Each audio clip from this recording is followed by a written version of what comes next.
What is up, Princess Mafia? Yes, I'm doing my happy dance because I haven't done a cooking Maffiaso video in so freaking long. But anyways, we're going to be making some Japanese souffle pancakes. Maffiaso style, like souffle. Like the way that rolls off your tongue. Does that sound fancy or what? But anyways, you're going to need 2 eggs, but you're going to have to separate the egg yolk from the egg white. Now here I was kind of shook up because I did not know what to do, y'all. So I just got a cup and I separated the yolk into the cup. Yep. But anyway, so once you separate your yolk from your egg white, you're going to place your yolk into a bowl. Save the egg whites, okay? Don't throw it away, okay? Don't throw it away. Don't throw it away. You need it. This egg yolk right here was really hard to get off because like it was like some white string attached to it and it was like not coming off. I was like, what are you doing? What are you doing really? And I started touching with my fingers and I was like, ew. Like, people who drink eggs straight up, like bodybuilders, props to y'all because that texture is just not it for me. But anyways, yeah. And then I have to get my measuring little teaspoons because that's what you need. So you're going to need 2 tablespoons of milk and then you're going to add it to your yolk. Don't mix it yet. If you're wondering why I'm using almond milk, it's because I found out some things about cow milk. And I just prefer almond milk now. I feel like it's just way more better anyways. I can't really tell the difference in taste. But anyways, after you get your 2 teaspoons of milk and add it to your yolk, you're also going to get you some vanilla extract. And you're going to do half a tablespoon of vanilla extract. Okay, now for the dry ingredients, mix the dry ingredients together first, then add all your dry ingredients into the wet ingredients, the egg yolk, milk, and vanilla mixture, okay? But don't mix it yet, okay? Don't mix it yet. Don't mix the egg yolk, the milk, or the vanilla. Just let it sit in there, okay? And then go get your dry ingredients. So for your dry ingredients, you're gonna need 3 tablespoons of flour, and then you're gonna need half a teaspoon of baking powder. Now, I do not have baking powder, so a substitute for baking powder is 1/4 teaspoon of baking soda and half a teaspoon of vinegar. Y'all, I could not even figure out how to get. I only have the 1/2 teaspoon. I don't have a 1/4.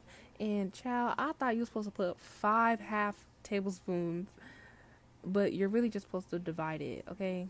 I'm gonna put the recipe in the description because this one's kind of tricky and a little delicate. So here you see me getting my half a teaspoon of baking soda, and then I ended up cutting it in half because 1/4 is basically a half divided into 2. You know, like if you have half of a bar and then you divide one of the half into 2, you get like 3 pieces, and then if you divide the other half you get 4. I'm sorry y'all, I know this is not math class, but anyways, you see that little speck? I cut it in half, boom, and then I put the half that I cut into my hand and I dumped it in a bowl, y'all. I know but I didn't have the right little measuring tool. And then you're supposed to sift that into your mixture, but I don't have a sifter, just like I don't have baking powder, so I just mixed it with a little whatever that is, a whisk, until it was nice and soft and non-clumpy. After you sift your ingredients together, or in my terms whisk them, you're going to add them into the bowl of your egg yolks, and then you're going to mix it. Then you're going to mix it all together. It should come out like a yellow. So once you get to the mixing, make sure that you mix it into a nice smooth like paste. I'm going to say paste, okay? But it just make sure there's no flour clumps or anything, okay? Make sure it's nice and smooth. So you're going to set the bowl of your egg yolk mixture to the side, and you're going to get another bowl and you're going to put all your egg whites in there, okay? So put your egg whites into a bowl, and then you're going to need half a teaspoon of lemon juice. After you add in your lemon juice, you're going to mix it until you see a lot of bubbles on top, okay? Keep mixing. I suggest that you use a regular, like the little mixers with the 2 little whisks on it. I don't know what those are called, but the electric mixer, I'm just going to call it.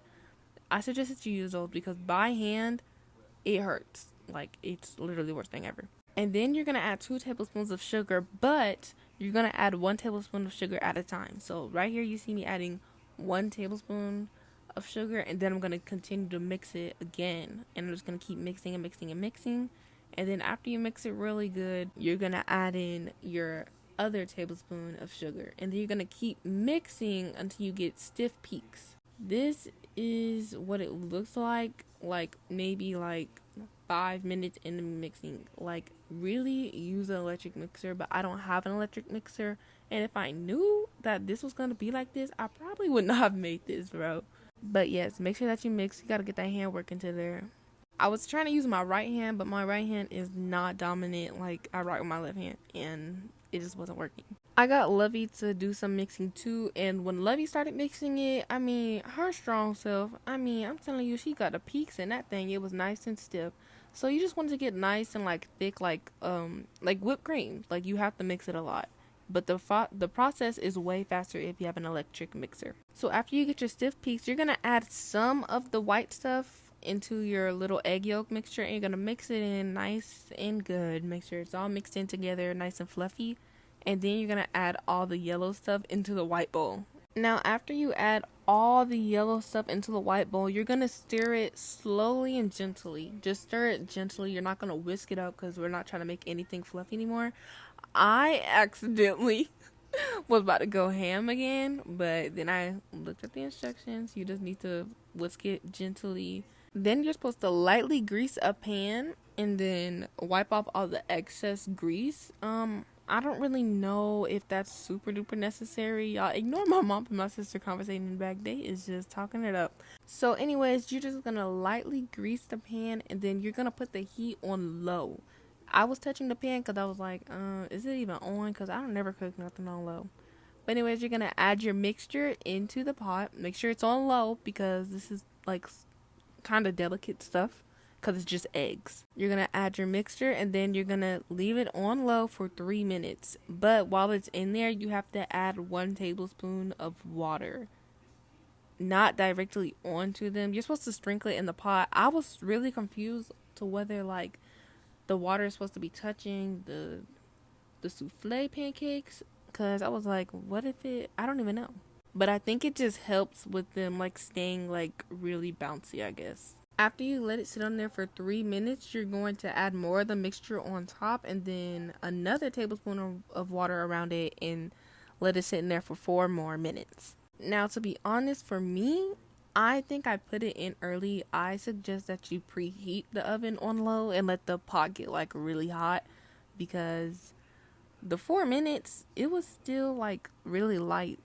Like, it's supposed to be like brown at the top, but mine wasn't. Like, as you see here, I was about to get ready to flip it, but they were like kind of like, you know when you flip an unready pancake and like it's still like light at the bottom, like your pancakes, I like my pancakes to be like golden brown, like it's still kind of light. I was really confused, so I let them sit in there for an extra 4 minutes. Now maybe that was just me for putting them in too early, but I'm just saying, just in case y'all's comes out like mine did, put it on extra 4 minutes. I also added some butter because I lightly greased that pan. Don't do that, child. Just grease that pan, okay? Because the stuff almost stuck to the pan. And because I put it on the extra 4 minutes, I did add another tablespoon of water for the extra 4 minutes. After those 4 minutes are done, you're gonna flip them over and then let them sit for 7 minutes. Guys, I was so sad because the first one flipped okay. It flipped pretty decent, but the second one, I was like, I completely messed it up. All the fluffiness came off of it and it got scraped all on the side of the pan. I was like, no. Now this is optional. You're supposed to use fresh. I would rather use fresh strawberries and raspberries and blueberries or whatever berry that you want to, but I didn't have those, so I just used some frozen ones. Kind of a bad idea because this is like bread and then you're putting ice on bread, so you're gonna have soggy bread, you know what I'm saying? But anyways, this is optional. You can add whatever berry you like, and then you're gonna add powdered sugar. I didn't have powdered sugar, so I put some into a blender and it actually ended up grinding into powdered sugar, surprisingly.